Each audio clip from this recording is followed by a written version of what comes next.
प्रश्नांच्या शोधामधून उलगडले नवनवीन सार्थ. प्रश्नांच्या शोधामधून उलगडले नवनवीन सार्थ. प्रयोगांच्या पंखावर बसून उंच भरारी घेऊया आज. प्रयोगाच्या पंखावर बसून उंच भरारी घेऊया आज. विचारांनी घडवूया उद्याचा उज्ज्वल साज, उद्याचा उज्ज्वल साज. नमस्ते, मी समृद्धी शीतल संगमेश्वर रेड्डी. आज आपण सर्वजण इथे विज्ञान दिन साजरा करण्यासाठी एकत्र जमलो आहोत. भारतात दरवर्षी 28 फेब्रुवारी हा दिवस विज्ञान दिन म्हणून साजरा केला जातो.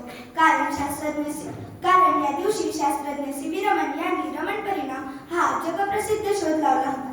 सी.व्ही. रमण यांचा जन्म 7 नोव्हेंबर 1888 रोजी झाला. लहानपणापासूनच त्यांना प्रश्न विचारण्याची व वेगवेगळ्या गोष्टींचा शोध घेण्याची सवय होती.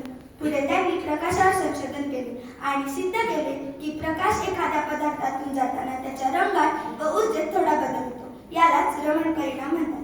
हा शोध विज्ञानाच्या क्षेत्रात अत्यंत महत्त्वाचा ठरला. या शोधामुळे पदार्थांची रचना समजण्यास मदत झाली. त्यांच्या या कार्याबद्दल त्यांना 1930 साली भौतिकशास्त्रातील नोबेल पारितोषिक मिळाले. ते नोबेल पारितोषिक मिळवणारे पहिले भारतीय शास्त्रज्ञ ठरले. राष्ट्रीय विज्ञान दिन साजरा करण्यामागचे कारण म्हणजे विद्यार्थ्यांमध्ये जिज्ञासा निर्माण करणे, वैज्ञानिक दृष्टिकोन वाढवणे आणि अंधश्रद्धा दूर करणे.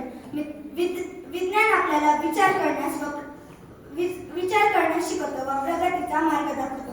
मित्रांनो, सी.व्ही. रमण यांच्यासाठी जिद्द, परिश्रम आणि जिज्ञासा जर आपण अंगीकारली तर आपण नक्कीच यशस्वी होऊ.